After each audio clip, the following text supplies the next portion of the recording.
거대한 제국의 심장을 지탱하는 인류 최대의 댐. 그 균형이 무너진다면 세상은 어떻게 변할까? 그리고 그 비밀의 열쇠를 쥔 나라, 바로 한국. 총성이 울리지 않아도 세상을 멈추게 한 기술. 전쟁을 막아낸 조용한 힘. 그 놀라운 이야기가 지금 시작된다. 중국 후베이성, 세계 최대의 산샤댐. 수조 톤의 물이 거대한 제국의 심장을 지탱하고 있었다. 하지만 단 한 발의 미사일이 그 균형을 무너뜨릴 수 있다는 사실을 그 세상은 몰랐다. 한 영국의 군사 전문가는 그 진실을 목격했다. 그의 시뮬레이션 화면 위에서 붉은 선 하나가 대륙을 가르고 있었다. 그 선의 이름은 흑기 현무 5. 그날 총성이 울리지 않았지만 전쟁은 멈췄다. 도대체 무엇이 중국을 침묵하게 만들었을까? 이제 한 외국 전문가의 증언을 통해 그 놀라운 이야기를 들어보자. 20분. 충칭 전체가 물에 잠기는 시간입니다. 72시간. 베이징이 완전히 멈추는 시간이죠. 손끝이 차갑게 식었습니다. 스크린 속 숫자들이 미친 듯이 올라갔습니다. 사망자 추정치 3천만. 저는 뒤로 물러났습니다. 25년간 전쟁을 시뮬레이션했지만 이건 전쟁이 아니었습니다. 학살이었습니다. 저는 데이비드 톰슨입니다. 영국 군사정보분석센터에서 25년간 전쟁 시나리오를 만들어 온 사람이죠. 2030년 3월 17일 밤이었습니다. 런던 군사정보분석센터 3층 작은 사무실에 혼자 앉아 있었죠. 중국 동부 해안에서 이상한 움직임이 포착됐습니다. 군함 87척이 일제히 움직이고 있었죠. 한반도 주변 해역이었습니다. 위성 데이터가 실시간으로 쏟아졌습니다. 화면에는 붉은 점들이 가득했죠. 중국 지도부가 뭔가를 계획하고 있었습니다. 내수 경제 위기로 인한 내부 불만을 돌리려는 거였죠. 전형적인 방식이었습니다. 국민의 시선을 외부로 돌리는 겁니다. 하지만 저는 다른 걸 보고 있었습니다. 양쯔강 상류 산샤댐이었죠. 마우스를 움직여 데이터를 열었습니다. 중국 전력 공급망 분석 자료였습니다. 숫자들이 화면을 채웠죠. 그리고 그 순간 저는 얼어붙었습니다. 40%. 중국 전력망의 40%가 산샤댐에 의존하고 있었습니다. 손이 떨렸습니다. 이건 말도 안 돼. 중얼거렸죠. 거대한 제국이 단 하나의 구조물에 목숨을 걸고 있었습니다. 저는 시뮬레이션 프로그램을 열었습니다. 가상 시나리오를 돌려야 했죠. 변수를 입력했습니다. 산샤댐 붕괴. 엔터키를 눌렀습니다. 화면이 돌아가기 시작했죠. 수치들이 미친 듯이 계산됐습니다. 5초, 10초, 15초. 결과가 떴습니다. 저는 의자에서 일어났습니다. 다리에 힘이 빠졌죠. 20분 만에 충칭이 물에 잠겼습니다. 수조톤의 물이 도시를 덮쳤죠. 우한, 난징, 상하이로 이어지는 붉은 선이 지도를 가로질렀습니다. 72시간 후 베이징이 검은색으로 변했습니다. 전력 마비였죠. 통신이 끊겼습니다. 교통이 멈췄습니다. 물류가 정지했습니다. 사망자 추정치가 화면 하단에 떴습니다. 3천만 명. 저는 벽에 등을 기댔습니다. 숨이 막혔죠. 이게 진짜 가능합니까? 되물었습니다. 하지만 숫자는 거짓말을 하지 않습니다. 25년간 이런 시뮬레이션을 수없이 돌렸습니다. 핵전쟁 시나리오도 봤죠. 생화학 무기 공격도 분석했습니다. 하지만 이런 결과는 처음이었습니다. 단 하나의 구조물이 무너지는 것만으로 제국 전체가 마비됐습니다. 저는 다시 자리에 앉았습니다. 손이 떨려서 커피잔을 제대로 잡을 수 없었죠. 그때였습니다. 화면 한쪽에 새로운 데이터가 떴습니다. 군사위성 분석 보고서였죠. 제목을 보는 순간 심장이 멈췄습니다. 한반도 장거리 타격 체계 분석. 저는 파일을 열었습니다. 페이지가 넘어갔죠. 사거리, 정확도, 탄두 중량. 모든 수치가 완벽했습니다. 그리고 마지막 페이지에 지도가 있었습니다. 한반도에서 산샤댐까지의 거리였죠. 1472km. 완벽한 타격권이었습니다. 저는 뒤로 물러났습니다. 의자가 벽에 부딪혔죠. 이 모든 방정식에 한국이라는 단어가 끼어들었다. 중얼거렸습니다. 중국은 더 이상 함부로 움직일 수 없었습니다. 그들의 심장을 겨누는 무기가 이미 존재했죠. 한국에. 저는 그날 밤 한숨도 자지 못했습니다. 머릿속이 복잡했죠. 25년간 쌓아온 전쟁 이론이 무너지고 있었습니다. 새로운 균형이 만들어지고 있었죠. 조용히 그러나 확실하게. 일주일 후였습니다. 런던 군사기술연구소 회의실에 각국 전문가들이 모였죠. 미국, 프랑스, 독일에서 온 사람들이었습니다. 주제는 하나였습니다. 한국형 미사일 체계 분석. 저는 회의실 뒤편에 서 있었습니다. 솔직히 회의적이었죠. 한국이요? 중국 본토를 위협한다고요? 믿기 어려웠습니다. 미국 국방부 분석관이 먼저 입을 열었습니다. 한국의 현무 시리즈에 대한 보고입니다. 최근 개발된 현무5가 주목할 만합니다. 저는 팔짱을 꼈습니다. 과장된 거 아닙니까? 냉소적으로 물었죠. 프랑스 대표가 고개를 끄덕였습니다. 동감입니다. 데이터만으로는 믿기 어렵죠. 그때 스크린이 켜졌습니다. 영상이 재생되기 시작했죠. 발사대가 보였습니다. 한국의 산악 지형 어딘가였습니다. 카운트다운이 시작됐죠. 3, 2, 1. 순간 불기둥이 치솟았습니다. 거대한 미사일이 하늘로 치솟았죠. 회의실이 조용해졌습니다. 모두의 눈이 스크린에 고정됐습니다. 발사 장면은 압도적이었죠. 영상이 멈췄습니다. 데이터가 화면에 떴습니다.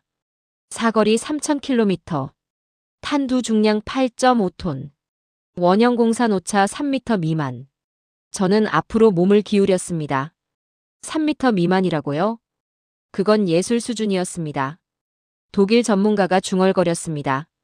이건 믿을 수 없는데요. 미국 분석관이 다음 자료를 넘겼습니다. 지도가 나타났죠. 한반도에서 뻗어나가는 원들이 그려져 있었습니다.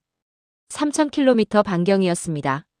베이징, 상하이, 충칭. 모두 사정권 아니었죠. 그리고 한 점에 붉은 표시가 있었습니다. 산샤댐이었습니다. 거리가 표시돼 있었죠. 1,472km. 저는 숨을 멈췄습니다. 일주일 전 제가 본 그 숫자였습니다. 완벽하게 들어맞았죠. 회의실 공기가 무거워졌습니다. 프랑스 대표가 물었습니다. 정확도가 정말 3m 미만입니까? 네. 검증된 수치입니다. 그럼 이건. 그는 말을 잇지 못했습니다. 저는 속으로 중얼거렸습니다. 이건 단순한 무기가 아니야.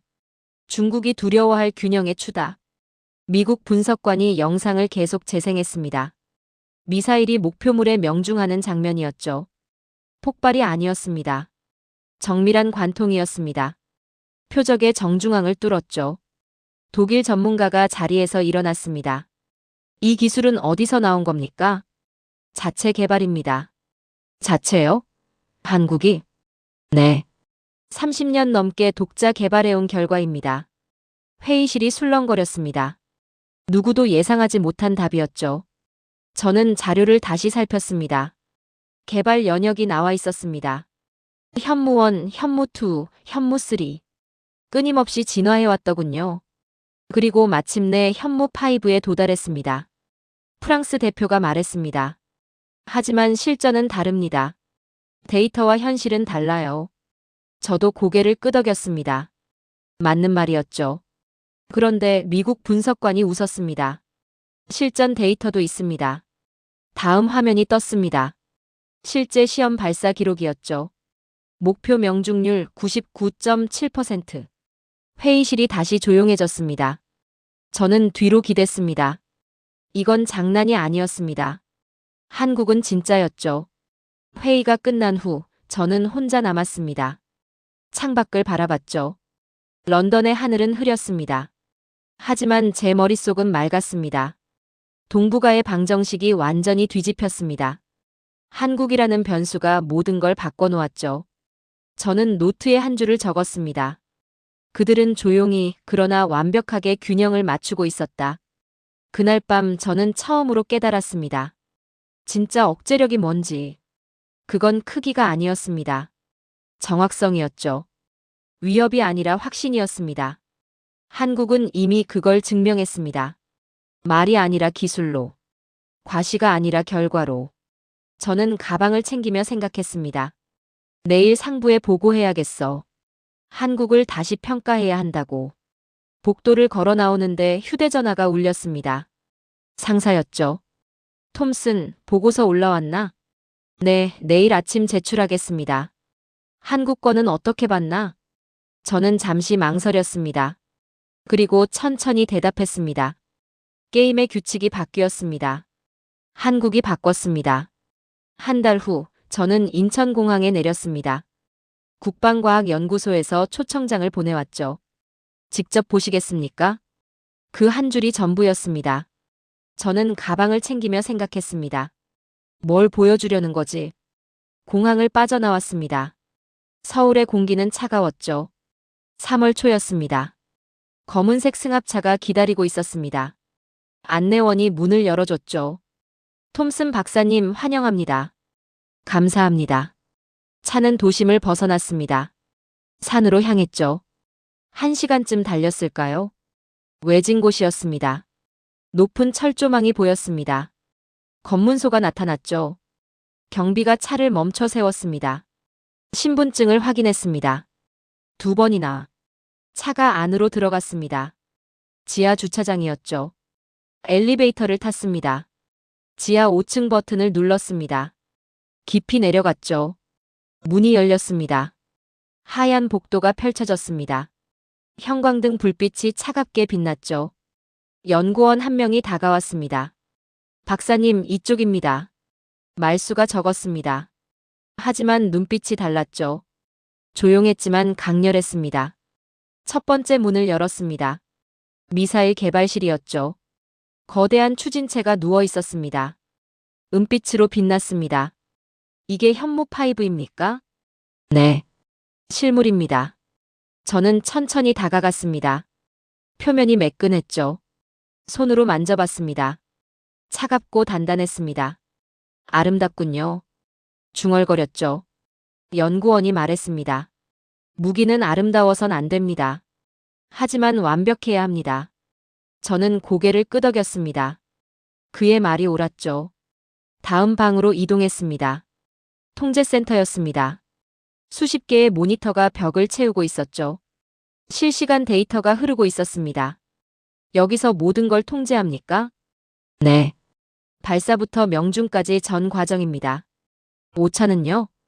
3m 미만입니다. 그는 단호하게 말했죠. 저는 모니터를 바라봤습니다.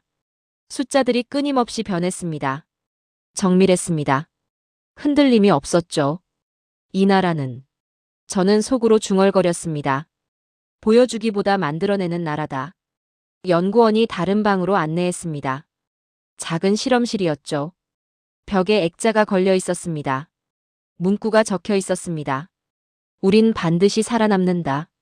저는 그 앞에 멈춰 섰습니다. 가슴이 뜨거워졌죠. 이 문구는 저희 연구소의 철학입니다. 연구원이 말했습니다. 우린 공격하려는 게 아닙니다. 살아남으려는 겁니다. 저는 그를 바라봤습니다. 눈빛이 진지했죠. 거짓이 없었습니다. 얼마나 걸렸습니까? 여기까지 오는데. 30년입니다. 30년.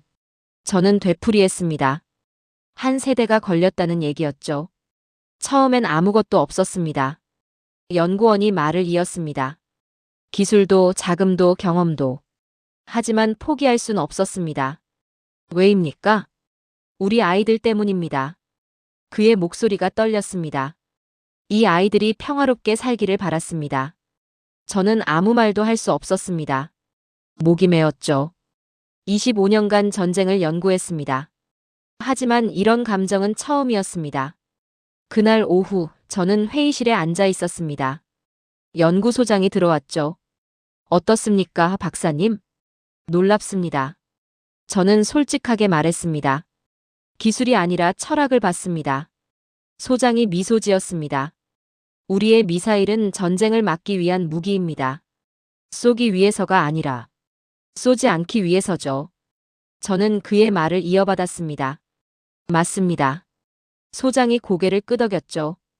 저녁이 됐습니다. 서울로 돌아가는 차 안이었습니다. 창밖으로 도시의 불빛이 보였죠. 평화로웠습니다. 하지만 그 평화 뒤엔 30년의 땀이 있었습니다. 조용한 결의가 있었죠. 저는 노트북을 열었습니다. 런던 본부에 보낼 보고서를 쓰기 시작했습니다. 한국의 미사일은 전쟁을 막기 위한 무기다. 그들이 평화를 지킨다. 타이핑하는 손이 떨렸습니다. 25년 경력이 흔들리고 있었죠. 제가 알던 군사학이 다시 쓰여지고 있었습니다. 한국이 새로운 정의를 내리고 있었습니다. 조용히 그러나 확실하게. 일주일 후였습니다. 서울 시내 호텔 컨퍼런스룸이었죠. 국제군사기술 포럼이 열렸습니다. 각국 전문가들이 모였습니다. 미국, 프랑스, 이스라엘에서 왔죠. 주제는 한국의 현무기술이었습니다. 저도 참석했습니다. 영국 대표 자격이었죠. 회의실 분위기는 냉랭했습니다. 미국 국방부 분석관이 먼저 입을 열었습니다. 데이터는 인상적입니다. 하지만 전장은 다르지 않습니까? 프랑스 전문가가 끼어들었습니다. 실험실과 실전은 완전히 다릅니다. 변수가 너무 많죠. 이스라엘 대표도 고개를 끄덕였습니다. 우리도 비슷한 경험이 있습니다. 완벽한 데이터가 실전에선 무용지물이 되는 경우를 말입니다. 저는 가만히 듣고 있었습니다. 솔직히 저도 흔들리고 있었죠. 정말 실전에서 저 성능이 가능할까? 속으로 의심했습니다. 데이터는 완벽했습니다. 하지만 전쟁은 숫자가 아니니까요. 그때 한국 연구진이 들어왔습니다. 3명이었죠. 조용히 앞쪽 자리에 앉았습니다. 표정이 담담했습니다. 미국 분석관이 물었습니다. 실전 검증은 어떻게 하셨습니까? 한국 연구원이 천천히 대답했습니다.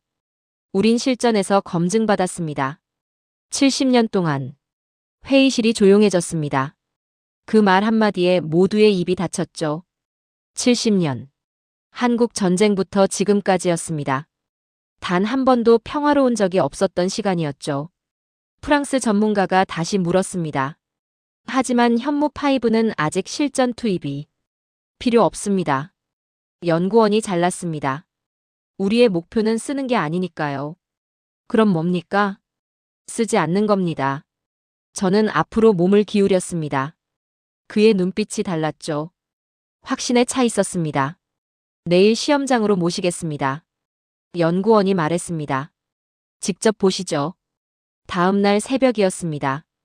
버스가 우리를 태우고 달렸습니다. 어디론가 향했죠. 2시간쯤 달렸을까요? 산속 깊은 곳이었습니다. 철조망이 쳐진 시험장이 나타났습니다. 버스가 멈췄습니다. 우리는 내렸죠. 관측소로 안내됐습니다. 유리창 너머로 발사대가 보였습니다. 현무5였습니다. 실물이었죠. 미국 분석관이 중얼거렸습니다. 저게 정말 3,000km를 날아갑니까? 네.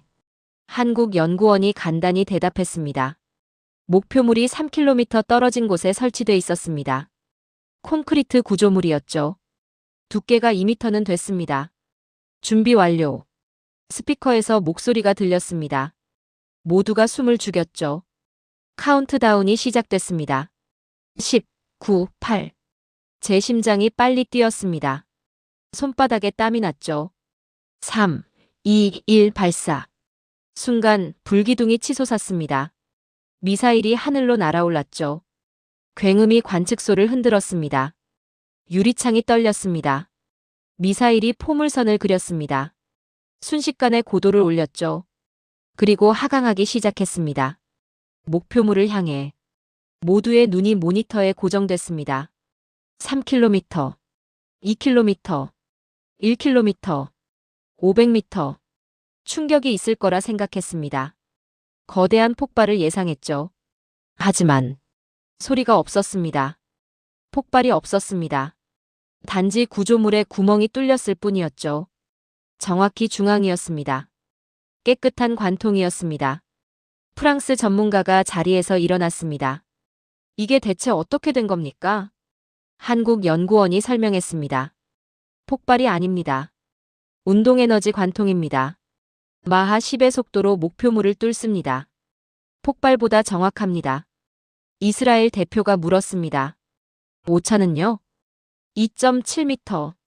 연구원이 대답했죠. 회의실이 다시 조용해졌습니다. 저는 화면을 응시했습니다. 구조물 중앙에 구멍이 보였죠. 깨끗했습니다. 정밀했습니다. 그들은 싸움을 원하지 않는다. 속으로 중얼거렸습니다. 다만 끝낼 수 있다. 미국 분석관이 물었습니다. 산샤댐에도 적용 가능합니까? 한국 연구원이 잠시 침묵했습니다. 그리고 천천히 대답했습니다. 가능합니다.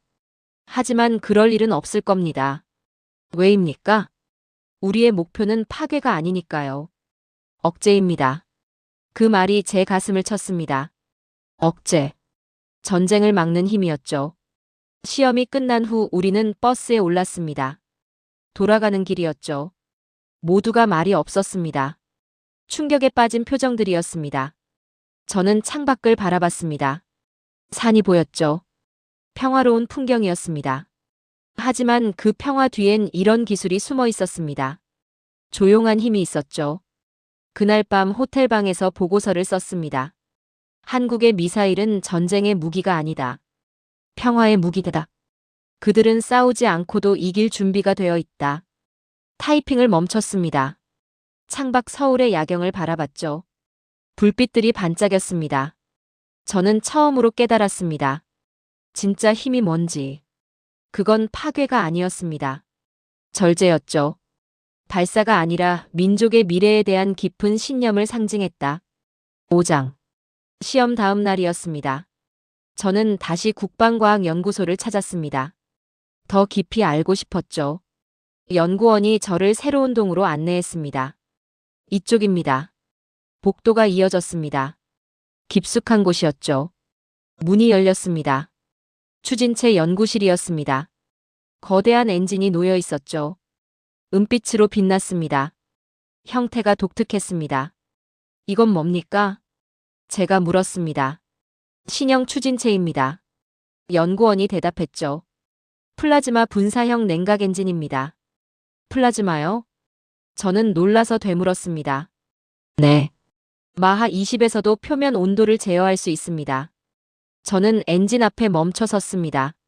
마하 20이라고요? 그건 미사일 기술이 아니었습니다. 우주기술 수준이었죠. 이게 어떻게 가능합니까? 30년의 연구입니다. 연구원이 조용히 말했습니다. 저는 엔진을 천천히 살폈습니다. 냉각 시스템이 복잡했죠. 하지만 정교했습니다. 아름답기까지 했습니다. 자료를 볼 수 있습니까? 이쪽으로 오시죠. 우리는 옆방으로 이동했습니다. 자료실이었죠. 선반에 파일들이 가득했습니다. 연구원이 한 권을 꺼냈습니다. 이게 개발 과정입니다. 책을 펼쳤습니다. 페이지를 넘겼죠. 설계도가 나타났습니다. 그런데 이상했습니다. 종이가 낡았습니다. 잉크가 바랬죠. 이건. 저는 날짜를 확인했습니다. 1987년 3월이었습니다. 1980년대 도면이잖습니까? 네. 시작은 그때였습니다. 연구원이 말했죠. 저는 설계도를 바라봤습니다. 손으로 그린 선들이 보였습니다. 컴퓨터가 아니었죠. 연필이었습니다. 이 사람들은. 제 목소리가 떨렸습니다. 얼마나 오래 해온 겁니까? 40년이 넘었습니다. 40년. 저는 되풀이했습니다. 두 세대가 걸린 시간이었습니다. 페이지를 계속 넘겼습니다. 1990년대 자료가 나왔죠. 더 정교해졌습니다. 2000년대로 넘어갔습니다. 디지털화됐습니다. 2010년대였습니다. 완전히 달라졌죠. 그리고 지금 최첨단 기술이 됐습니다. 그들은 하루아침에 강해진 게 아니었어. 저는 속으로 중얼거렸습니다. 오랜 세월 굶주리며 쌓아올린 기술의 탑이었어. 연구원이 말했습니다. 처음엔 실패만 했습니다. 엔진이 터졌죠. 제어가 안 됐습니다. 하지만 멈추지 않았습니다. 왜입니까? 저는 물었습니다. 선택의 여지가 없었으니까요. 그의 눈빛이 강렬했습니다. 우린 스스로 지켜야 했습니다. 아무도 대신 지켜주지 않았습니다. 저는 고개를 끄덕였습니다. 가슴이 뜨거워졌죠. 그날 저녁이었습니다. 연구소 옥상으로 올라갔습니다. 밤하늘이 펼쳐졌죠. 별이 보였습니다. 연구원이 옆에 섰습니다. 오늘 밤 시험 발사가 있습니다. 여기서 볼 수 있습니까? 네. 저 산 너머에서 쏩니다. 우리는 기다렸습니다. 바람이 차가웠죠. 10분쯤 지났을까요? 스피커에서 목소리가 들렸습니다. 발사 1분 전. 저는 숨을 죽였습니다. 30초, 20초, 10, 9, 8. 카운트다운이었습니다. 3, 2, 1 발사. 순간 산 너머로 빛이 치솟았습니다. 불기둥이었죠. 하늘로 날아올랐습니다. 궤적이 그려졌습니다. 붉은 선이었습니다. 하늘을 가로질렀죠. 점점 멀어졌습니다. 작은 점이 됐습니다. 그리고 사라졌습니다. 저는 그 자리에 서 있었습니다. 움직일 수 없었죠. 저게 말을 잇지 못했습니다. 평화의 불씨입니다. 연구원이 말했습니다. 저 빛이 우리를 지킵니다. 저는 고개를 끄덕였습니다. 눈시울이 뜨거워졌죠. 그 불빛은 단순한 미사일이 아니었습니다. 40년의 땀이었습니다. 두 세대의 희생이었죠. 그리고 다음 세대를 위한 약속이었습니다. 한국은 가능성이 아니라 의지를 발사하고 있었어. 저는 중얼거렸습니다. 연구원이 물었습니다. 뭐라고 하셨습니까? 아닙니다. 저는 고개를 저었습니다. 감탄했을 뿐입니다. 우리는 한동안 서 있었습니다. 밤하늘을 바라봤죠. 별들이 반짝였습니다. 평화로웠습니다. 하지만 그 평화는 공짜가 아니었습니다. 40년의 투쟁이 있었죠.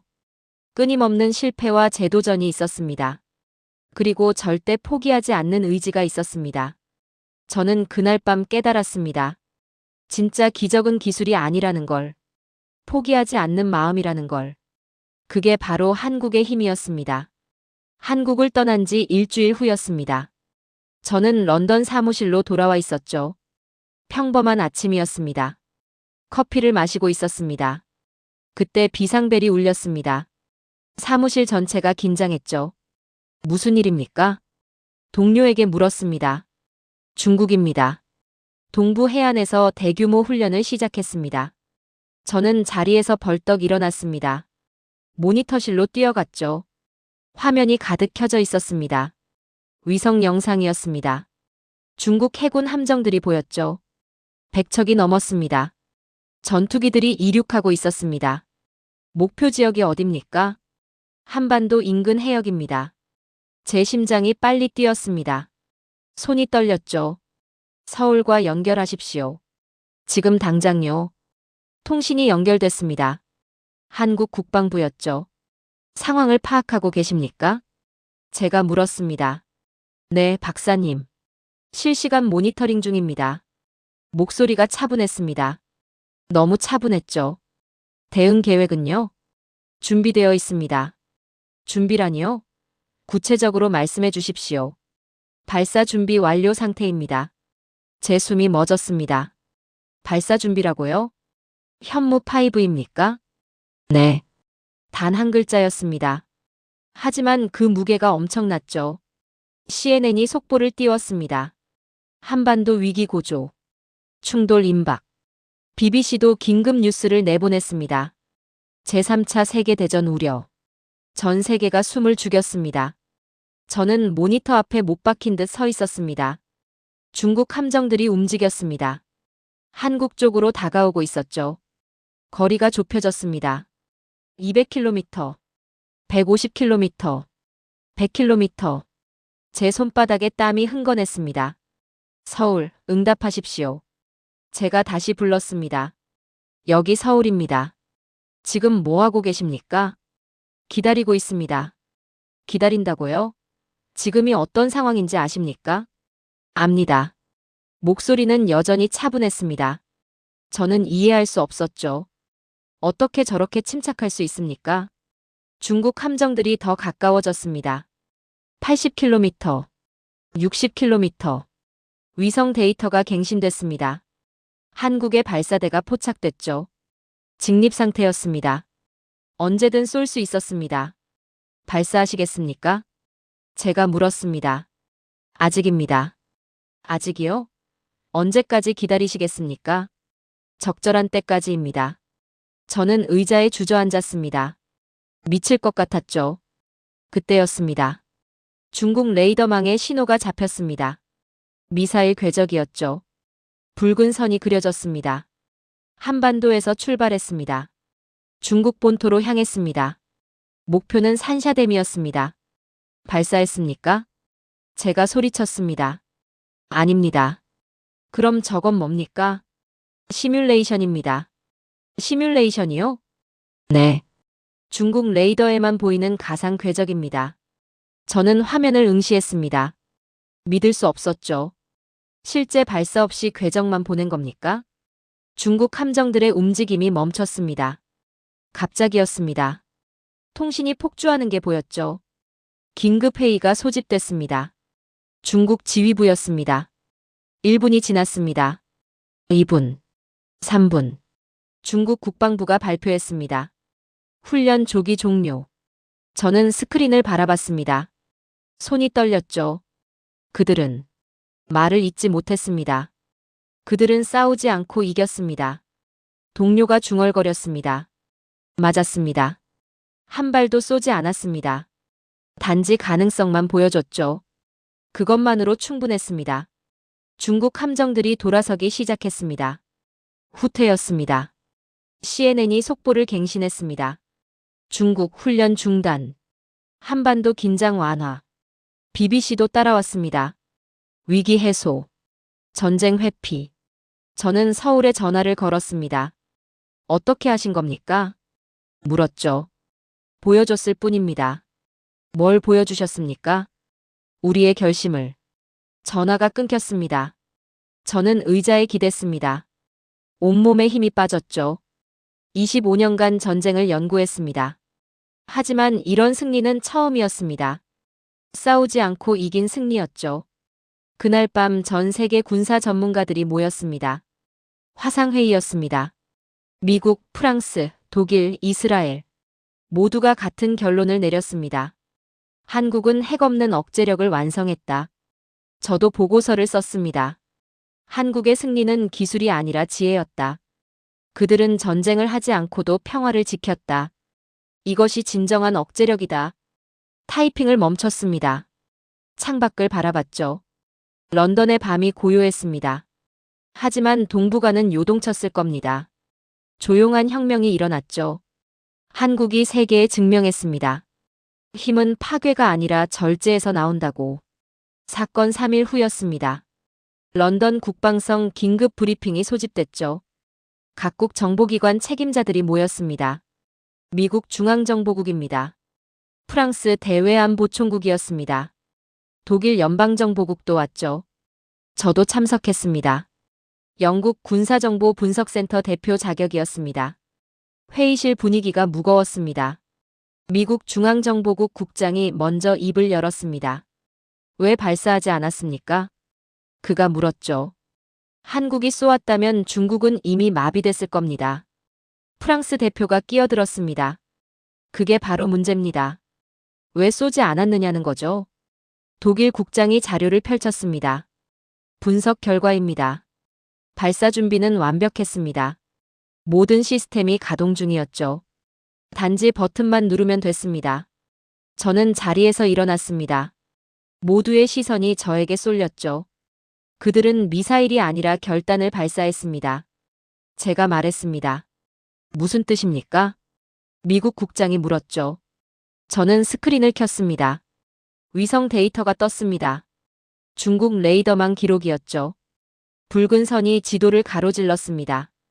한반도에서 출발했습니다. 양쯔강을 따라 올라갔죠. 그리고 한 점에 멈췄습니다.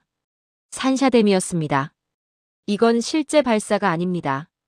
제가 설명했습니다. 시뮬레이션 궤적입니다. 중국 레이더에만 보인 가상 신호죠. 회의실이 조용해졌습니다. 프랑스 대표가 중얼거렸습니다. 그럼 한국은? 네. 한 발도 쏘지 않았습니다. 제가 답했죠.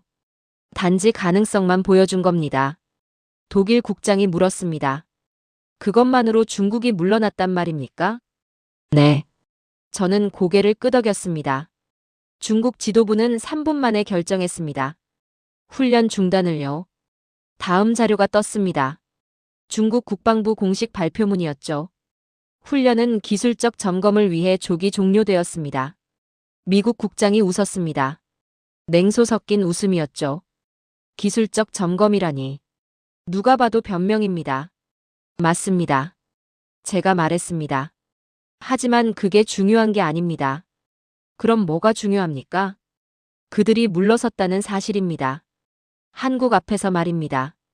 회의실이 다시 조용해졌습니다. 저는 다음 화면을 넘겼습니다. 산샤댐 위성 사진이었죠. 거대한 댐이 보였습니다. 수조톤에 물을 담고 있었습니다. 중국 전력망의 40%가 여기 달려 있습니다. 제가 설명했습니다. 이게 무너지면 20분 만에 충칭이 잠깁니다. 72시간 안에 베이징이 멈추죠. 프랑스 대표가 숨을 들이켰습니다. 그리고 한국은 이걸 정확히 타격할 수 있다는 거군요. 네. 오차 3m 미만입니다. 독일 국장이 자리에서 일어났습니다. 이건 엄청난 일입니다. 핵무기 없이 제국을 억제한 겁니다. 정확합니다. 저도 고개를 끄덕였죠. 미국 국장이 물었습니다. 톰슨 박사, 당신의 평가는 뭡니까? 저는 잠시 침묵했습니다. 생각을 정리했죠. 한국은 전쟁의 법칙을 다시 썼습니다. 힘은 파괴가 아니라 절제에서 나온다고요. 그들은 쏘지 않는 게 더 강하다는 걸 증명했습니다. 회의실에 박수가 터졌습니다. 저는 자리에 앉았죠. 브리핑이 끝난 후였습니다. 저는 혼자 남았습니다. 스크린을 응시했죠.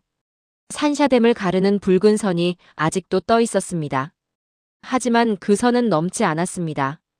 한국이 그렇게 선택했죠. 저는 노트북을 열었습니다. 개인 일기를 쓰기 시작했습니다. 2030년 3월 25일. 오늘 나는 역사를 목격했다. 한국은 한 발도 쏘지 않고 제국을 멈췄다. 그들의 침묵은 전략이었다. 기다림은 무기였다. 절제는 힘이었다. 타이핑을 멈췄습니다. 창밖을 바라봤죠. 런던의 오후였습니다. 햇살이 따스했습니다. 하지만 제 머릿속은 차가웠습니다. 냉철하게 분석하고 있었죠. 세계는 이제 배워야 한다. 다시 타이핑했습니다. 힘의 정의를 한국이 새로 썼다는 것을. 전쟁은 승자를 만들지 않는다. 평화만이 진정한 승리다. 그리고 한국은 그 길을 선택했다. 저는 파일을 저장했습니다. 책상 서랍에 넣었죠. 언젠가 이 기록이 필요할 겁니다. 역사의 증거로요. 그날 밤 전 세계 언론이 보도했습니다. 한국, 핵 없는 억제력 완성. 동북아 새로운 균형. 중국, 한국 앞에 고개 숙여. 헤드라인들이었습니다. 저는 뉴스를 보며 생각했죠. 25년간 전쟁을 연구했습니다. 승리의 공식을 찾으려 했죠. 하지만 진짜 답은 다른 곳에 있었습니다. 싸우지 않는 용기였습니다. 절제하는 힘이었죠. 한국이 그걸 보여줬습니다. 조용히 그러나 확실하게. 한 달이 지났습니다. 뉴욕 유엔 본부였죠. 안전보장이사회 비공식 회의가 열렸습니다. 주제는 명확했습니다. 한국의 비핵 억제 모델. 각국 대표들이 참석했습니다. 미국, 중국, 러시아, 프랑스, 영국. 저도 영국 자문위원 자격으로 갔습니다. 회의실이 꽉 찼죠. 긴장된 분위기였습니다. 중국 대표가 자리에 앉았습니다. 표정이 굳어 있었죠. 한국 대표가 입장했습니다. 조용히 걸어 들어왔습니다. 단상에 섰죠. 마이크를 잡았습니다. 우리는 평화를 위해 준비되어 있습니다. 단 한 문장이었습니다. 하지만 회의장을 지배했죠. 중국 대표가 고개를 숙였습니다. 러시아 대표도 말이 없었습니다. 미국 대표가 발언권을 요청했습니다. 한국의 사례를 연구해야 합니다. 핵무기 없이도 전쟁을 막을 수 있다는 증명입니다. 프랑스 대표도 동의했습니다. 새로운 패러다임입니다. 군사학의 혁명이죠. 회의가 이어졌습니다. 각국이 질문했습니다. 한국 대표는 차분히 답했죠. 우리의 목표는 파괴가 아닙니다. 억제입니다. 평화를 지키는 겁니다. 저는 뒤에 앉아 들었습니다. 가슴이 벅찼죠. 제 차례가 왔습니다. 발표 순서였습니다.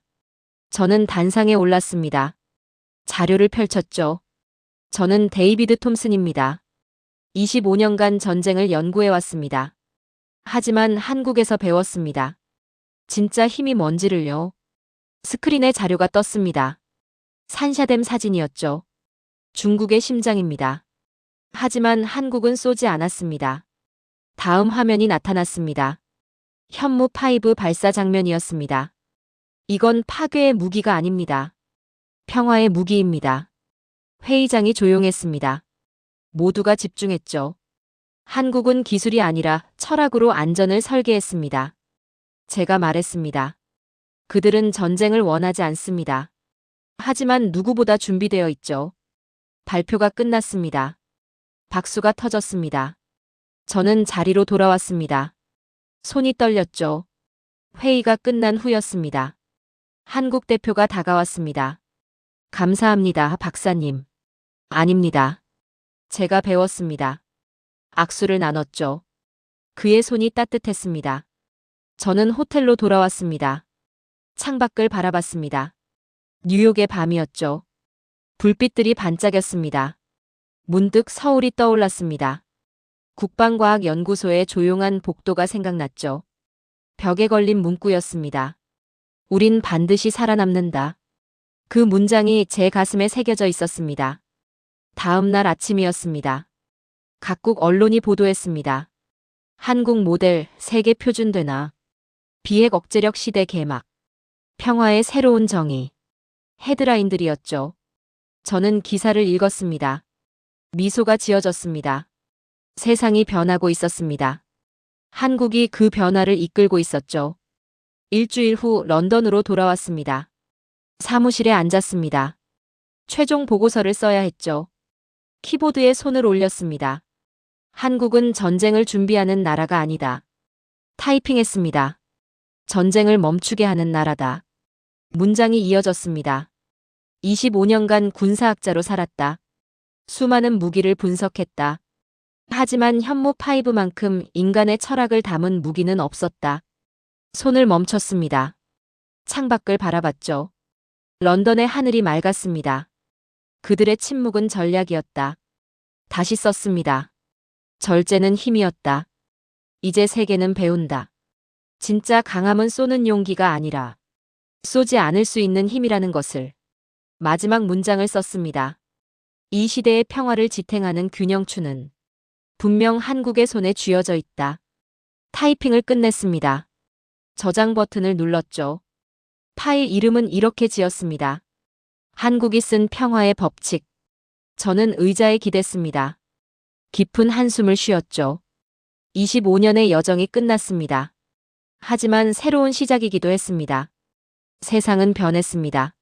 한국이 증명했죠. 평화는 선택이라고. 힘은 절제라고. 승리는 싸우지 않는 데 있다고. 저는 창밖을 바라봤습니다. 해가 지고 있었습니다. 새로운 시대가 열리고 있었죠. 한국이 연 시대였습니다. 평화의 시대.